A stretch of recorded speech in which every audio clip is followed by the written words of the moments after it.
The morning sun streamed through the windows of Rose and Thyme, casting warm golden light across the polished hardwood floors and crisp white tablecloths. Michelle Anderson stood in the doorway of what was now her restaurant, taking in every detail with a mixture of pride and nervous excitement. Just 3 days ago, she had signed the final papers making her the owner of this upscale bistro, where she had worked as a waitress for the past 8 years. At 34, Michelle had achieved what many considered impossible. Starting as a dishwasher in her teens, she had worked her way through every position in the restaurant industry while putting herself through business school. When the previous owner, Mr. Thompson, announced his retirement, Michelle was ready with a solid business plan and the savings she had carefully built up over the years. "You sure about keeping your regular shifts?" asked Tony, the head chef who had been with the restaurant for over a decade. He leaned against the kitchen doorway, his arms crossed over his white uniform, a concerned look on his face. "You're the boss now. Nobody expects the owner to wait tables." Michelle smiled, adjusting her simple black apron over her neat white shirt and black slacks. "That's exactly why I need to do it," she replied, running her hand along the smooth surface of a nearby table. "How can I expect my staff to give their best if I'm just sitting in an office? Besides," she added with a light laugh, "these regulars have been my family for years. I'm not ready to give that up."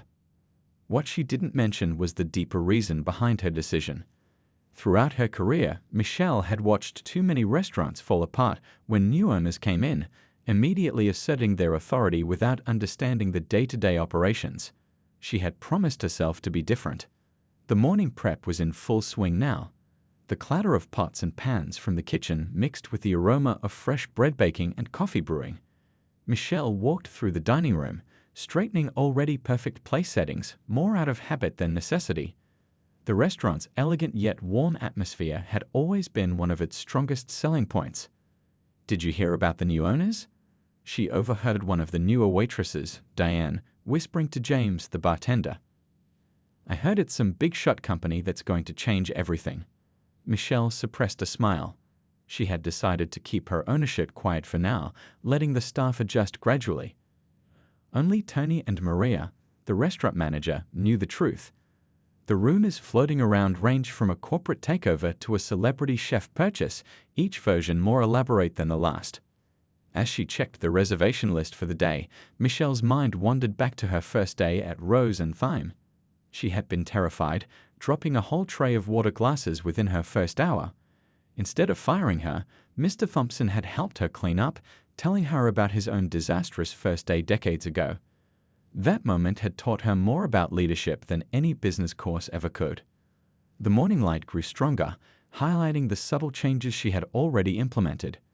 Fresh flowers on each table, local blooms instead of imported ones. A new specials board highlighting seasonal ingredients. Small touches that honored the restaurant's heritage while slowly steering it in a new direction. "Michelle," Maria's voice broke through her reverie. "The produce delivery is here, and there's something wrong with the order." This was the kind of moment Michelle had been preparing for. In the past, she would have had to wait for a manager's decision. Now, she was the one making the calls. She headed to the back entrance, where the delivery driver was checking his clipboard. "We ordered 6 cases of heirloom tomatoes, but they've sent regular ones," Maria explained, frustration evident in her voice. Michelle examined the tomatoes, then checked the invoice. "Okay, here's what we'll do," she said calmly. "We'll accept the regular tomatoes at a reduced price for the lunch service, and I'll call Franklin Farms directly for the heirloom delivery this afternoon. Tony can adjust the special accordingly." The driver nodded appreciatively. It was a fair solution that saved everyone time and hassle. Maria raised her eyebrows, impressed by the quick thinking. This was the kind of decision-making that had earned Michelle the respect of her colleagues long before she became the owner. As the morning progressed, Michelle fell into the familiar rhythm of opening procedures. She helped James stock the bar, advised the new busboy on the most efficient way to set up his station, and ran through the day's wine selections with the staff. Each interaction reinforced her conviction that staying on the floor was the right choice. The first customers would be arriving soon. Michelle gathered the staff for the daily briefing, standing among them rather than in front of them. As Tony described the day's specials, she watched her team, really her family now, and felt a surge of responsibility. These people didn't just depend on the restaurant for a paycheck. They depended on it for their dreams, just as she had. Remember, she added at the end of the briefing, speaking as a fellow server rather than the owner, we've got 2 big celebrations today. Table 12 at 7 is a 50th anniversary, and Table 8 at 8 is a graduation. Let's make their moments special. The staff dispersed to their stations, energy high and spirits up. Michelle took a final walk through the dining room, seeing it through new eyes. Every table held possibilities, celebrations, connections, memories in the making. She had worked so hard for this, not just to own a restaurant, but to create something meaningful. Standing by the host station, Michelle smoothed her apron and took a deep breath. In a few minutes, she would greet the first customers of the day, not as the owner of Rose and Thyme, but as the same dedicated server she had always been. The only difference was that now, every small detail she attended to was an investment in her own dream. The door chimed, and Michelle looked up, ready to welcome another day at her restaurant, though for now, that last part would be her own little secret. She had learned long ago that true respect wasn't demanded or announced. It was earned, one interaction at a time, and she was ready to earn it all over again. The Friday evening rush at Rose and Thyme was in full swing. The warm glow of pendant lights created an intimate atmosphere as the gentle murmur of conversation mixed with the soft clinking of silverware. Michelle moved between tables with practiced grace, her steps quick but unhurried as she balanced plates and responded to guests' needs. Table 15 needs their wine topped off, James called quietly as she passed the bar. Michelle nodded, already reaching for the bottle of Cabernet she opened for that table earlier. 8 years of experience had taught her to anticipate needs before they arose, and tonight was no different, even if she now owned the place. The dinner service had been running smoothly until the front door chimed at 7:30 p.m. Linda Richardson walked in, designer handbag swinging from her arm, her presence immediately commanding attention. Michelle recognized her from social media. She was a local influencer known for her restaurant reviews, though her reputation among service staff was less than stellar. "Good evening," Michelle greeted warmly, maintaining her professional demeanor. "Do you have a reservation?" Linda looked up from her phone, her expression making it clear that eye contact was an inconvenience. "Richardson, table for 2, and it better be a good one." Her tone carried the weight of someone used to getting their way. Michelle checked the reservation book, noting the special requests section was filled with specific demands about lighting, temperature, and table location. "Of course, right this way, please." She led Linda to a prime corner table, perfectly positioned near the window, but away from the kitchen's hustle. "I suppose this will do," Linda sighed, settling into her chair as if she were doing the restaurant a favor by being there. "I'm waiting for someone. Bring me a glass of your most expensive white wine while I wait, and make sure it's properly chilled this time." Michelle's eyebrows rose slightly at the "this time." Linda had never dined at Rose and Thyme before. Still, she maintained her composure. "I'd be happy to recommend something from our wine list. We have an excellent Puligny Montreal Fat." "Did I ask for a recommendation?" Linda cut her off, already back to scrolling through her phone. "Just bring me the most expensive one. And hurry up. I don't have all night." As Michelle walked to the wine cellar, she could feel the eyes of her staff following her. They'd all dealt with difficult customers before, but there was something particularly cutting about Linda's dismissive attitude. Still, Michelle had learned long ago that responding to rudeness with kindness often led to the best outcomes. She returned with a perfectly chilled glass of wine, presenting it with the same care and attention she showed to every guest. Linda barely acknowledged her presence, taking a sip without comment and continuing to tap away at her phone. The next 20 minutes brought a steady stream of demands. The table was too close to others, it wasn't. The lighting was too dim, it was the same as always. The menu didn't have enough options, they had just expanded it last week. Each complaint was delivered with an air of superiority that made other diners shift uncomfortably in their seats. When Linda's dining companion finally arrived, a well-dressed businessman who looked embarrassed by her behavior, things only escalated. The bread wasn't fresh enough, it had been baked an hour ago. The water wasn't cold enough, it had just been poured from a chilled bottle. And apparently, Michelle's service was disappointingly amateur. I simply can't believe they'd let someone so obviously inexperienced handle important customers, Linda announced loudly as Michelle finished, describing the evening specials. Don't they know who I am? I have over 50,000 followers. The businessman, who introduced himself as Robert, tried to smooth things over. I'm sure she's doing her best, Linda. The service seems fine to me. Fine? Linda scoffed. I don't do fine. My followers expect excellence. And this, she gestured vaguely at Michelle, is far from excellent. Where did you train? The local diner. Michelle felt a familiar tightness in her chest, the same feeling she'd experienced many times throughout her career when faced with prejudice wrapped in the guise of criticism. But years of experience had taught her to transform that tension into fuel for excellence. Actually, she began, her voice steady and professional, I've been in the restaurant industry for 15 years, working my way up from dishwasher to server. I've trained at several fine dining establishments, including... I didn't ask for your life story, Linda interrupted, waving her hand dismissively. Just bring us 2 glasses of sparkling water and make sure they're actually sparkling this time. Then send over someone who knows what they're doing. Michelle nodded politely and stepped away, aware of the uncomfortable silence that had fallen over the nearby tables. She could hear Linda's loud whispers about standards dropping and the help these days as she made her way to the service station.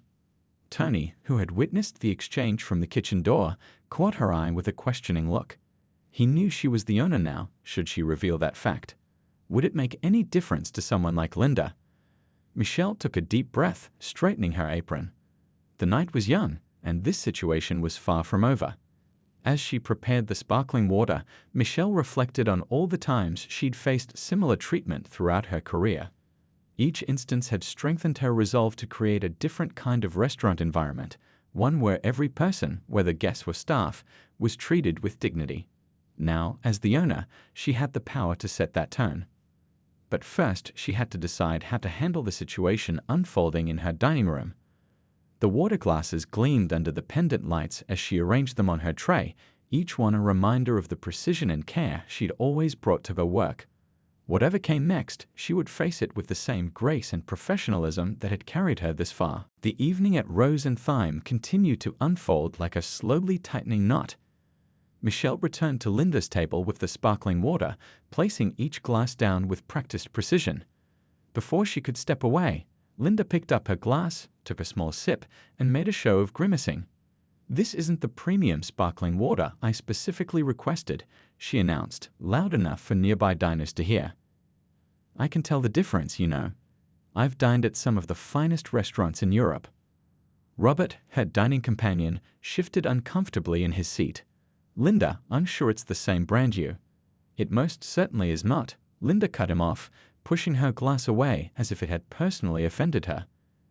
And I haven't even started on the state of these menus. Look at this.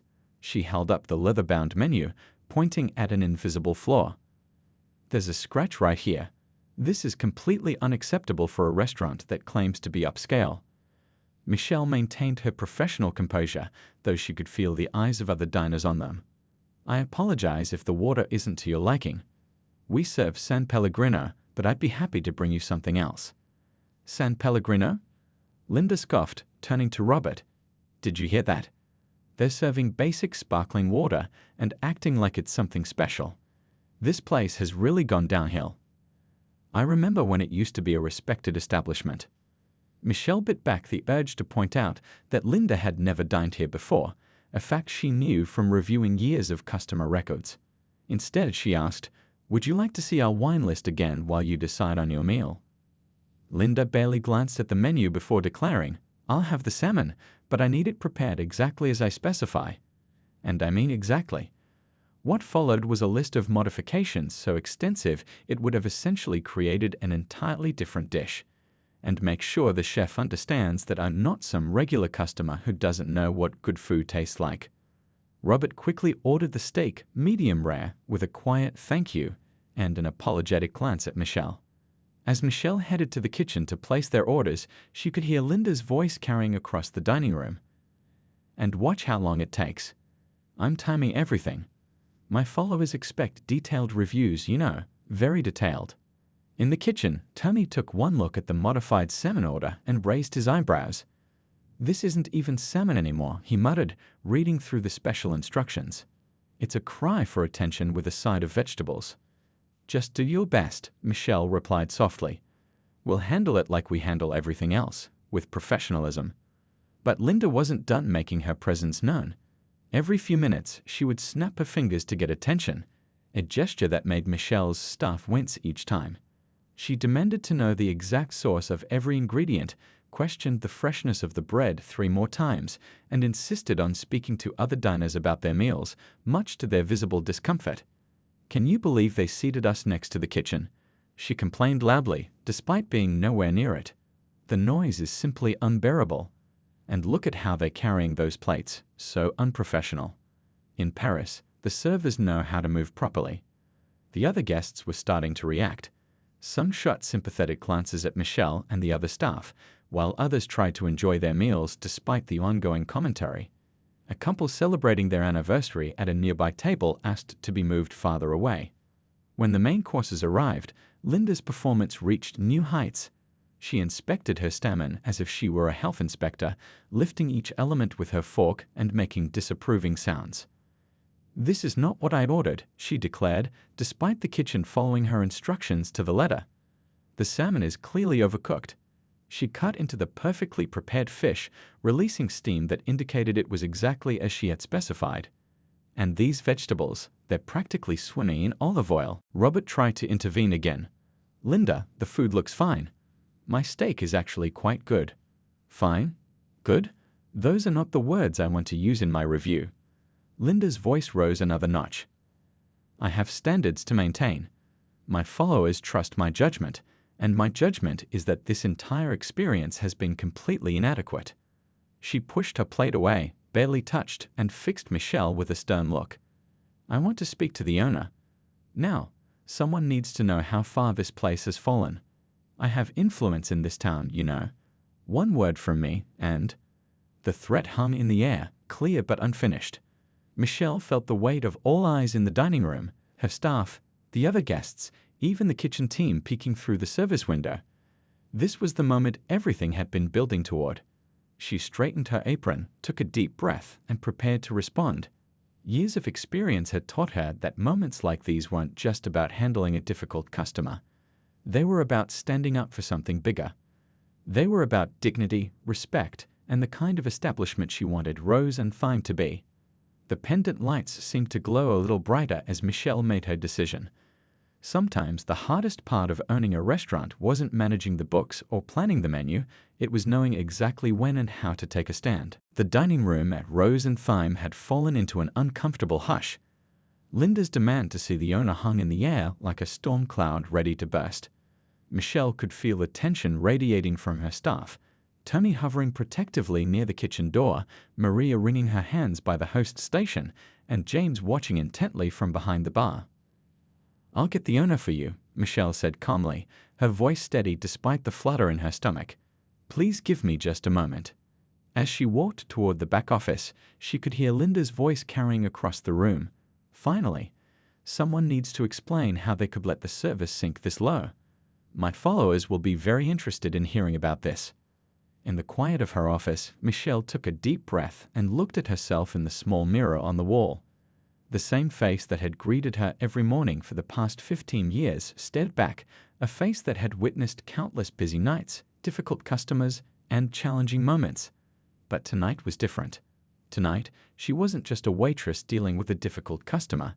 She was a business owner standing up for her establishment and her staff.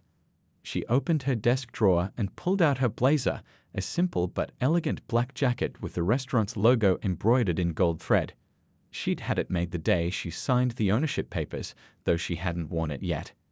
As she slipped it on over her white shirt, she thought about every step that had led her to this moment. From the office, she could still hear Linda holding court. "I simply can't believe they let just anyone serve here now. In my day, there were standards. But clearly things have changed, and not for the better." Michelle adjusted her owner's badge, making sure it caught the light just right. The weight of it felt foreign against her chest, but somehow right for this moment. She smoothed down her hair, straightened her shoulders, and walked back into the dining room. The changes in her appearance were subtle but significant. The blazer transformed her server's uniform into something more polished, more authoritative. But it was her bearing that had changed the most, the quiet confidence of someone who had earned their place through years of hard work and dedication. As she approached Linda's table, she could see the moment recognition flickered across the other diners' faces. A few regular customers who had known her for years smiled knowingly. Robert, Linda's dining companion, seemed to sense something shifting in the atmosphere. "I understand you wanted to speak with the owner," Michelle said, her voice clear and professional. The badge on her blazer caught the light, drawing Linda's attention to the words Michelle Anderson, owner, engraved beneath the restaurant's logo. Linda's expression cycled through confusion, disbelief, and something approaching embarrassment, though she quickly masked it with indignation. "You," she sputtered, had carefully maintained composure, cracking slightly. "You're the owner? But you were just serving us." "Yes, I am," Michelle confirmed, standing tall beside the table. "I believe in knowing every aspect of my restaurant, which is why I continue to work alongside my excellent staff.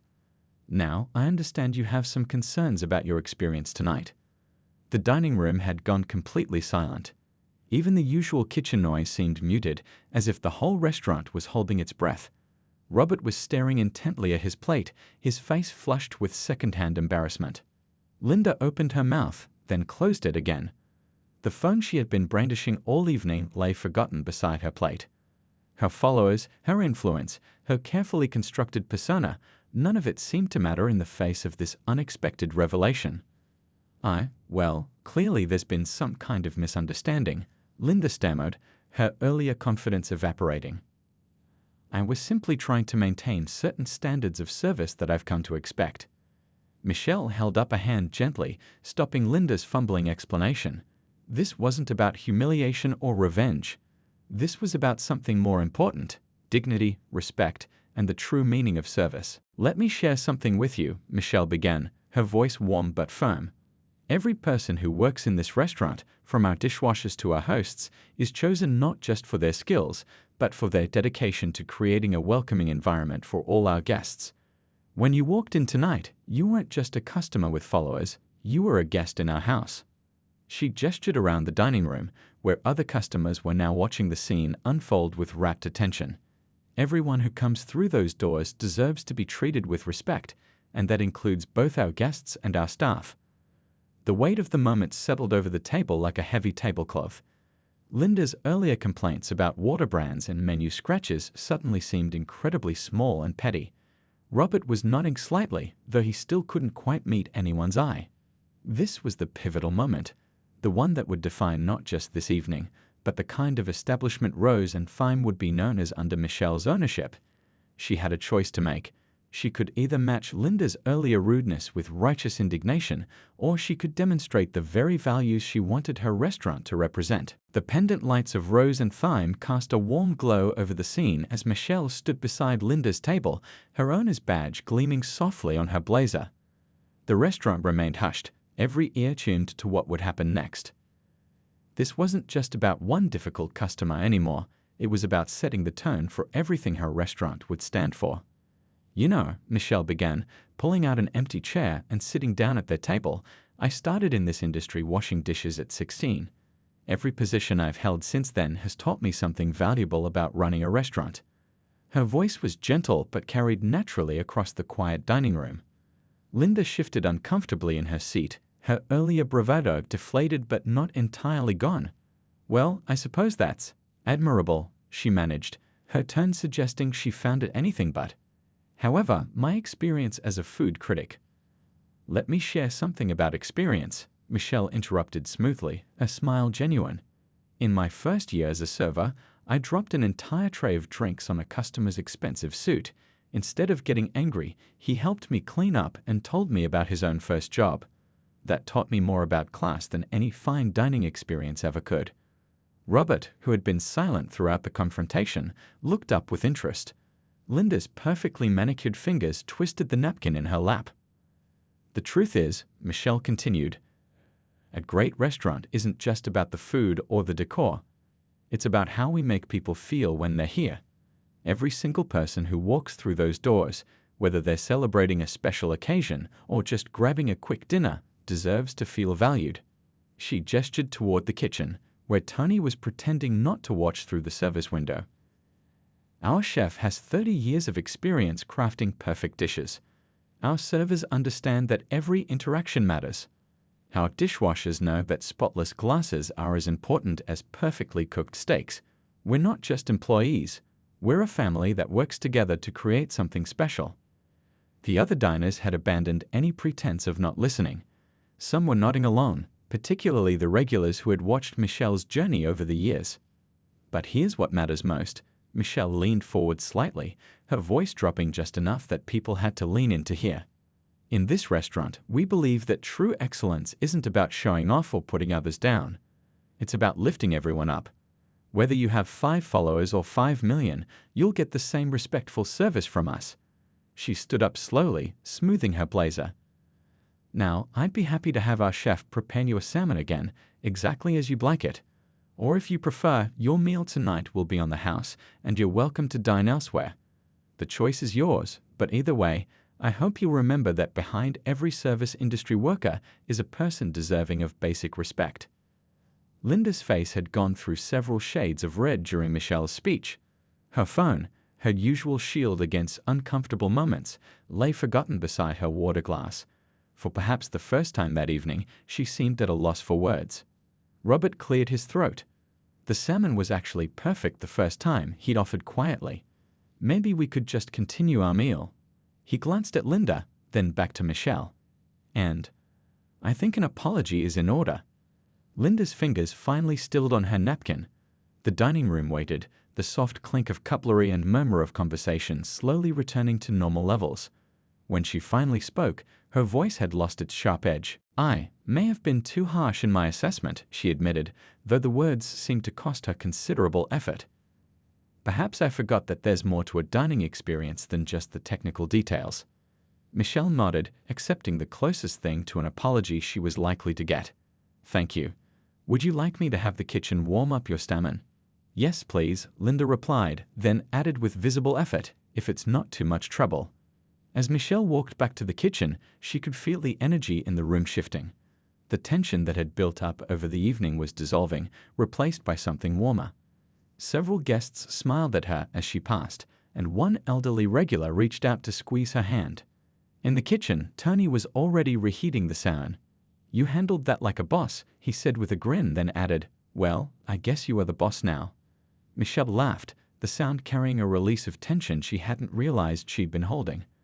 Boss or not, we're all in this together. That's what makes this place special.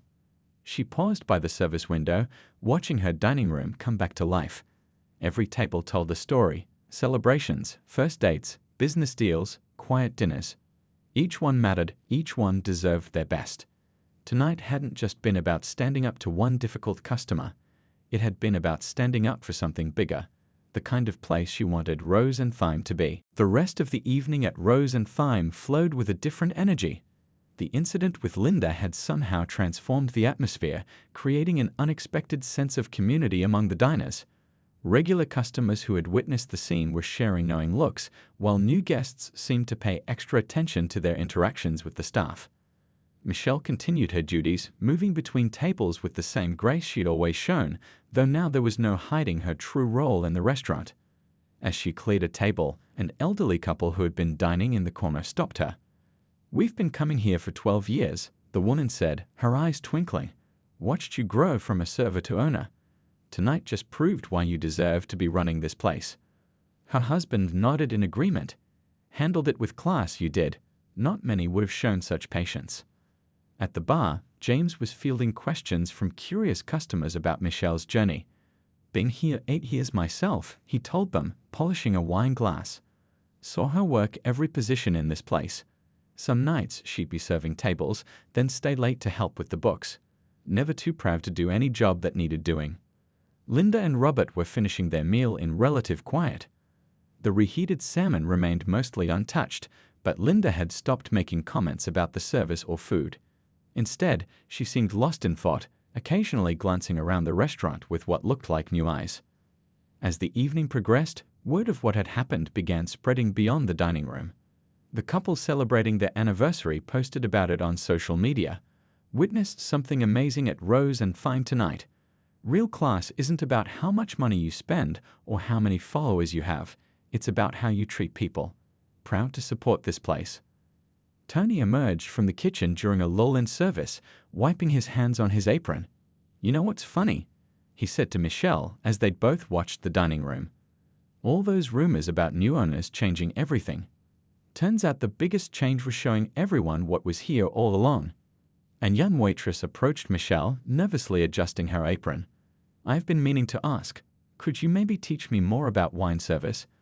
The way you handled that wine presentation earlier, even when, well, you know. Michelle smiled warmly. Of course.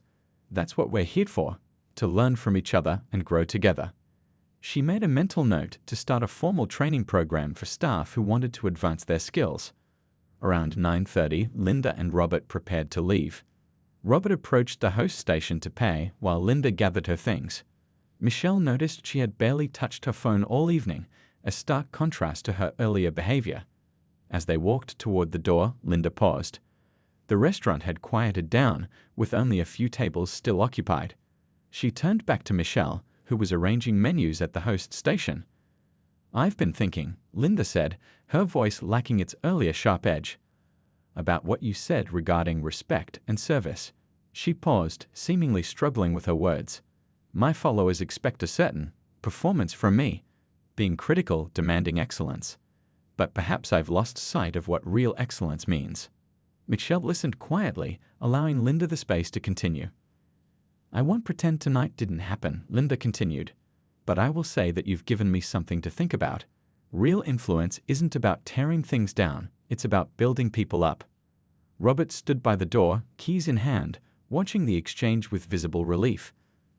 Other staff members pretended to be busy nearby, but their attention was clearly focused on the conversation. Thank you for that, Michelle replied sincerely. Your influence could do a lot of good if you chose to use it differently. Linda nodded, then reached for her phone. For a moment, Michelle tensed, wondering if she was about to post a scathing review anyway. Instead, Linda pulled up her restaurant review page and began typing. Tonight at Rose and Fime, I learned that true excellence in dining isn't just about the food. It's about dignity, respect, and leadership, she read aloud as she typed. Sometimes the most valuable lessons come from unexpected teachers. She hit post, then looked up at Michelle. It's a start, she said quietly. As they finally left, Tony appeared beside Michelle.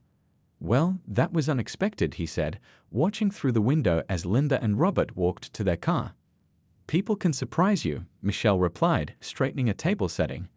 Sometimes they just need a chance to see things differently. The rest of the evening's service wound down naturally. As staff began their closing duties, there was a new sense of pride in their movements. They weren't just working at a restaurant, they were part of something meaningful. Michelle walked through her dining room one last time that night, adjusting a chair here, straightening a tablecloth there. The pendant lights cast soft shadows across the hardwood floors, and the gentle clink of dishes being washed provided a familiar soundtrack to the end of service. She paused by the window where everything had started hours earlier. Her reflection showed the same person she'd always been, but somehow different too. Tonight hadn't just been about standing up to one difficult customer. It had been about standing up for values that would define her restaurant's future. In the weeks that followed the incident at Rose and Fime, something remarkable began to happen. Linda's social media post had struck a chord with her followers, but not in the way anyone might have expected. Instead of the usual harsh critique of another restaurant, her honest reflection about learning respect and dignity had resonated deeply with people. The post had been shared thousands of times, with many adding their own stories about service industry experiences. Local news picked up the story, not for its drama, but for its message about treating people with dignity regardless of their position. Michelle sat in her office early one morning, sorting through the day's reservations. The phone hadn't stopped ringing since the incident, with people eager to experience the restaurant that had turned a potentially negative situation into a moment of growth. You might want to see this, Tony said, walking in with his tablet. He pulled up a local business magazine's website. The headline read, Rose and Fime, Where Service Meets Leadership. How One Restaurant is Changing Dining Culture. Michelle skimmed the article, smiling at its description of her hands-on management style. Still feels a bit surreal, she admitted, adjusting the fresh flowers on her desk. A morning ritual she'd maintained even after becoming owner. What's surreal is the waiting list, Maria chimed in from the doorway. We're booked solid for the next 2 months. And you'll never guess who called for a reservation yesterday. Michelle looked up expectantly. Linda, Maria said with a slight grin. She wants to bring her food critic colleagues for dinner next week. Said she wants them to experience what real restaurant excellence looks like.